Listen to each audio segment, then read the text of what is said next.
Short films are an excellent way for filmmakers to showcase their talent and creativity. However, one of the biggest challenges for filmmakers is getting funding for their short films.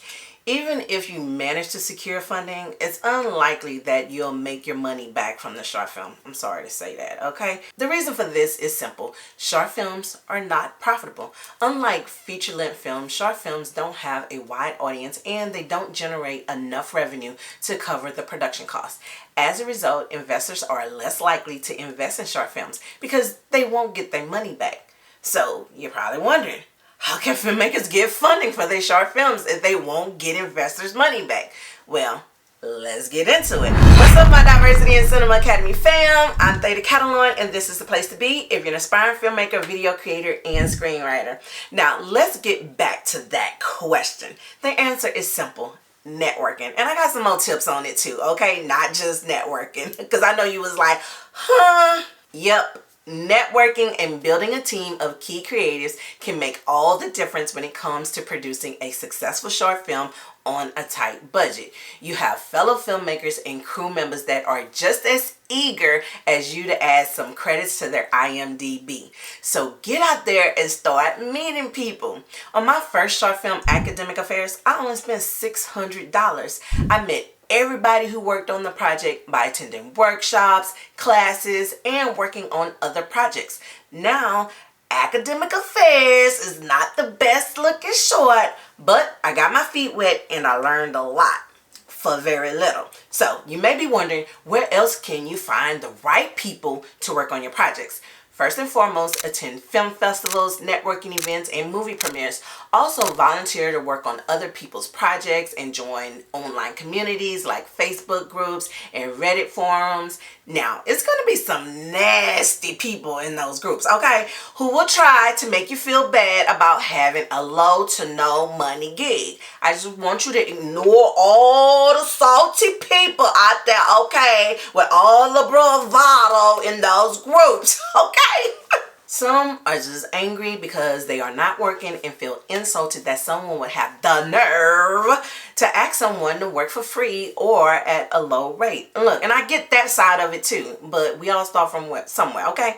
Now believe me, you're not doing anything that any other filmmaker did before your time. As a matter of fact, all of the noteworthy filmmakers who are worth their salt have gone this route and still recommends this as the best method to get a project done when you have little or no money. For instance, actress and writer Issa Rae called on friends to shoot the first episode of her web series. And look, and when I say friends, these are friends in the business, okay? Not your high school friends that don't know nothing about making a movie, okay? So keep that in mind. Now, the first episode for The Misadventures of an Awkward Black Girl went viral through word of mouth, blog posts, and social media, resulting in further media coverage. This is how Issa eventually landed the HBO deal for her hit show Insecure. And well, you know, the rest is history. Girl is making her paper now, okay? So don't be afraid to contact local filmmakers to start building relationships. You never know who might be able to help you out in the future. Once you've started networking, it's time to start building your team.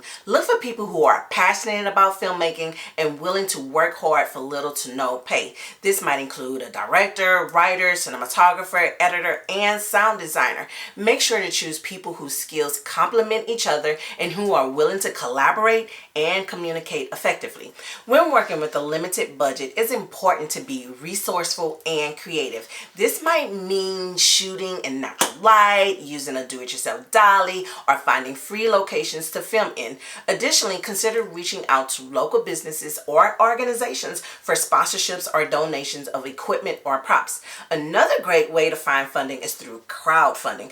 Crowdfunding is a great way for filmmakers to get the funding they need to make their short films. With crowdfunding, filmmakers can reach out to a wide audience and get the support they need to bring their vision to life. So let's take it back to Issa Rae. Due to the virality of her first episode, Issa decided to raise money for the series through Kickstarter. She raised over $56,000 from over 1,900 donations, which honestly is not that much money in the grand scheme of things. So she still had to call in favors, but at least she had more to give than before. And everyone can appreciate her efforts in trying, okay? So if you're finding any value in anything I have shared with you so far in this video, go ahead and hit that like button and let me know. And don't forget to subscribe and turn on your notifications. Now, let's dive into these last two strategies. Another way to get funding for a short film is through grants. There are several organizations that offer grants to filmmakers to help them produce their short films. These grants can cover everything from equipment and location fees to post-production costs. Before you start applying to funding though, it's vital to research options. Look for grants, fellowships, and other funding opportunities geared explicitly towards short film projects.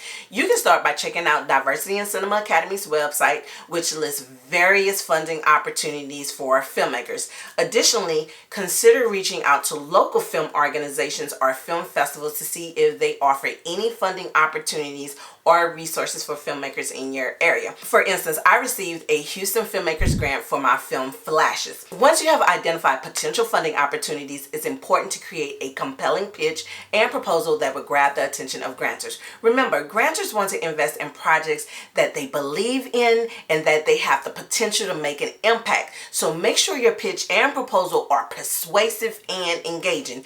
If you want to learn more about fundraising for films, be sure to check out my free masterclass all about how to get film funding. I'll leave a link below.